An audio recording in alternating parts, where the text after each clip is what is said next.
Itu dia, sungguh tenang sangatlah keadaan di sini dengan bunyi air-air yang sangat menenangkan jiwa kita, sangat indah menawar, masya-Allah. Alhamdulillah. Hari ini rasa teruja sangat kita bersiaran daripada Taman Naga ni kan, Menawar? Okey, itu antara tarikan utamalah. Ya. Kalau anda berada di Taman Naga Yong Peng ini, apa yang anda dapat rasai adalah ketenangan dan juga kedamaian sambil anda menikmati keindahan lanskap yang terdapat di Taman Naga ini. Jadi perlu datang dan berkunjung, rasai sendiri pengalaman di Taman Naga Yong Peng ini. Kita dah, jadi anda bila lagi? Betul. Okey, Seperti biasalah kalau kita berada di tempat pelancongan yang cukup indah dan juga unik seperti ini, kita dapat mempelajari jugalah kebudayaan, seni, warisan, khususnya bagi dalam kalangan keluarga Malaysia di selatan tanah air, khususnya bagi masyarakat Cina lah.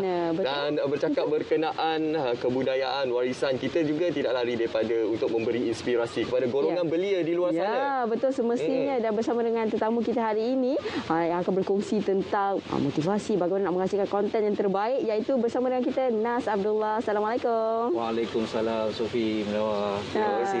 Okey, itu dia. Jadi sebagai permulaan, Nas, kalau kita tengok selalu memang konten memang terbaik lah kan, dekat media sosial khususnya. Jadi yang pertama sekali, apa inspirasi yang membuatkan Nas boleh menghasilkan konten-konten yang begitu menarik?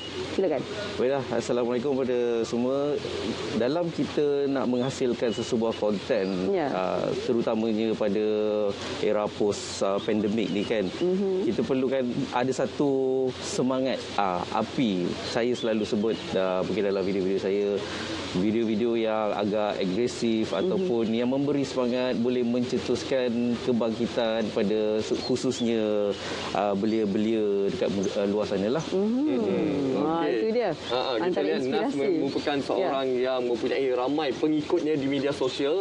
Dan Nas sendiri banyak memberi manfaat kepada golongan belia di luar sana lah. Kalau kita lihat di ruangan komen di media sosial, ramai yang mengucapkan terima kasih kepada Nas kerana memberikan informasi-informasi penting yang mungkin ramai orang tidak tahu. Jadi bagaimana Nas sendiri sebagai seorang selebriti media sosial lah, saya kira memanfaatkan ruang media sosial ini untuk memberi inspirasi dan juga motivasi kepada golongan belia di luar sana. Ya, first sekali, setiap kali sebelum saya upload ataupun memuat naik sesuatu, tak kira gambar ataupun video, saya akan pastikan, saya akan tanya diri saya sendiri, adakah ianya akan bermanfaat pada orang ramai. Kalau ianya tak bermanfaat, saya takkan muat naik lah.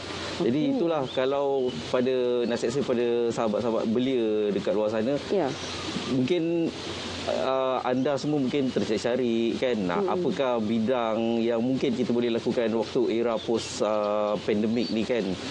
Mungkin sebenarnya banyak peluang dekat terutamanya media sosial, online dan sebagainya. Baik, dan saya kira sekarang ni Nas, ramai antara belia-belia kita yang mulakan perniagaan, dan ketika pandemik lah sangat mencabar bagi mereka semua. Mungkin ada yang terpaksa tutup kedai semua kan. Jadi platform online ni merupakan satu perkara yang cukup baik untuk kita semua memanfaatkan, khususnya pada belia lah, ataupun semua pun sesuai juga untuk menggunakan platform ni, kerana dengan platform ini juga kita boleh menjana pendapatan sebenarnya. Jadi mungkin boleh kongsikan tentang perkara tu. Okey, baik Sofi. Sebenarnya kalau kita lihat zaman sekarang ni, nak tak nak, kita terpaksa. Memang satu perkara yang kita tak boleh lari adalah daripada platform online. Tak kira lah apa pun media sosial kan.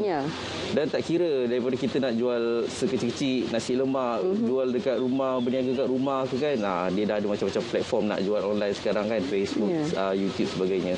So kita, bagi saya, untuk para belia, memang kita tak boleh nak ketinggalan. Kita tak boleh nak ketinggalan daripada sekurang-kurangnya kita mengetahui, dan kita sekurang-kurangnya kita belajar, ambil tahu tentang macam mana belia kita sendiri dapat memanfaatkan media-media tersebut lah. Betul.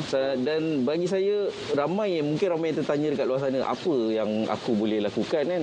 Kalau orang tu dah buat ini, orang itu dah buat yang itu kan.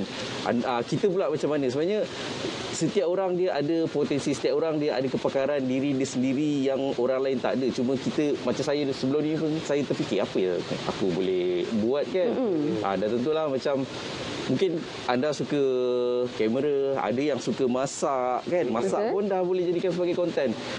Ataupun contohnya macam kalau saya jadi food rider. Food rider ni saya rasa itulah sahabat-sahabat yang paling banyak dia boleh intai peluang-peluang perniagaan, sebab satu hari berapa banyak kedai, berapa banyak lokasi yang dia akan pergi kan. Betul. Jadi dia akan boleh intai sini, oh orang ni berniaga macam mana, orang ni berniaga macam mana. Jadi tak kira kalau kita ni sama ada dekat rumah, kita buat nasi lemak ke, jual tudung, ataupun kita ni buka warung burger sekalipun, dia ada cara-cara dia yang sistematik yang kita boleh aplikasikan dalam berbentuk online. Sebab dia hanya dengan online sahaja, walaupun kita duduk rumah ataupun setempat, kawasan setempat itu kalau jual burger, dengan online kita boleh pergi kawasan market pasaran yang lebih luas.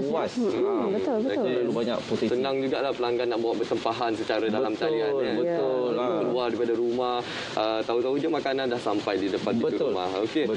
Kita lihat usaha dan juga kejayaan yang dimiliki oleh NAS sendiri pastinya agak panjang liku-liku perjalanan itu sendiri. Mungkin NAS ni boleh ceritakan bagaimana NAS boleh bermula daripada awalnya sehingga kini dikenali sebagai NAS Abdullah sebagai seorang influencer ataupun seorang yang memiliki banyak pengikut di luar sana. Ya, sebenarnya soalan pertama Munawar, cabaran paling besar biasa kita nombor satu, biasa kita ni takut bercakap depan kamera kan. Kemudian nombor dua kita akan terfikirkan biasa akan ada ruangan komen kat bawah tu kan, so kita takut dengan kecaman. Itu ngeri juga tu. Ngeri kan. Tapi bila saya fikirkan ada satu tokoh ilmuwan Islam lah kan, dia mengatakan kalau kita ni tiada orang yang benci, bermaksud kita ni bukanlah seseorang kan. Sedangkan Nabi junjungan kita pun ada dia punya, ada orang yang tak suka, bermaksud kalau ada orang tak suka mungkin kita berada di jalan yang betul. So kecaman tu memang sesuatu yang kita tak boleh elak, tapi cara yang kita boleh elak adalah kita bagi positif. Macam saya cakap tadi, selagi kita upload, muat naik sesuatu yang bermanfaat, insya-Allah akan lebih ramai orang yang suka berbanding orang yang tak suka.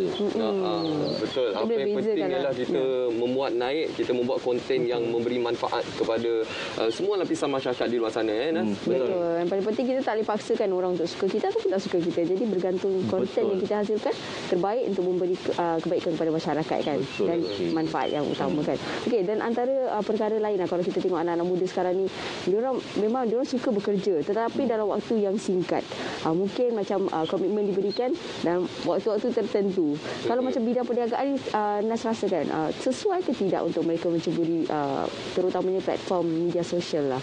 Bagaimana pandangan Nas sendiri? Bagi saya sangat-sangat sesuai, sebab kalau kita kembali ke mungkin 30-40 tahun lepas, mungkin kalau macam Atuk ni saya sebelum ni dia tak pandai membaca. Jadi dia susah nak berkomunikasi, nak baca surat kan. So waktu tu kita fikirkan ni diorang kalau siapa yang tak boleh membaca adalah buta huruf. Tapi zaman sekarang ni situasi tersebut dia dah tak wujud buta huruf. Dia berbeza. Dia dah kita akan orang yang tak boleh nak IT ni mungkin kita akan buta IT lah orang kata kan. Jadi bagi saya belia ni, yalah zaman sekarang budak-budak kecil pun dah pandai, kadang-kadang lagi pandai daripada kita kan. Jadi saya rasa tak ada masalah. Tapi siapa yang ketinggalan sikit tu, dia memang kena. Sebab macam kawan-kawan saya yang sebelum ni yang umur dah 50, yang pernah sama-sama bekerja sebelum ni, selepas COVID ni diorang memang terkesan. Sebab diorang kadang diorang bagi tahu saya, Nas, abang ni susah nak berkompet dengan kawan-kawan lain ni. Sebab bos suruh main Facebook, main TikTok, macam-macam. Jadi itu memang sesuatu yang penting. Tapi apa yang kita perlu ada untuk kita stand out, highlight kan, berbeza daripada orang lain. Sebab ramai, kalau kita boleh buat, semua orang boleh buat.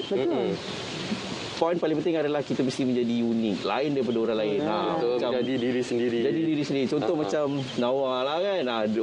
Orang tahu dia adalah dia. Ya, betul. Okey, Nas, sebagai kesimpulan lah, dan juga mungkin Nas ada kata-kata yang ingin diberikan kepada golongan belia di luar sana. Jangan putus asa walau apa jua cabaran yang dihadapi. Jangan putus asa, manfaatkan segala ruang dan peluang yang ada untuk terus berjaya ke hadapan. Ya, pada para sahabat-sahabat dekat luar sana, adik-adik adik-adik kan yang masih bersekolah kan, macam biasa 3 perkataan yang saya selalu highlightkan lah. Strategi, kita ada planning, fight, doa, usaha, dan insyaAllah kita akan conquer. Strategi, fight, conquer.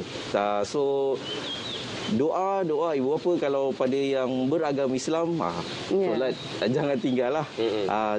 So apa pun yang penting, kalau kita nak berjaya sesuatu dalam sistem online, kita mesti jadikan diri kita sebagai viewer.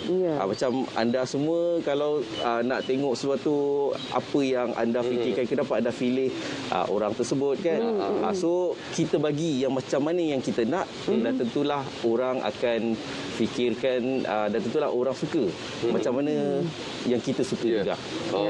Itu dia kan yang perlu kita tahu adalah bila kita nak share suatu konten tu, kita tengok kita suka tak dengan konten yang kita nak sampaikan tu. Itu dia antara tips yang boleh kita lakukan, Munawar. Dan terima kasih saya ucapkan kepada Nazarullah atas perkongsian tersebut. Moga terus memberi inspirasi kepada belia di luar sana, insya-Allah. Insya-Allah. Terima kasih Naz atas perkongsian pada hari ini. Okey Naz, saya ada satu persoalan dengan Naz. Naz pernah tak berkunjung ke Taman Negara Endau Rompin? Oh, belum pernah lagi. Belum pernah lagi. Tak apa Nas, kita akan pergi menonton bikisan yang menarik berkenaan Taman Negara Endau Rompin yang merupakan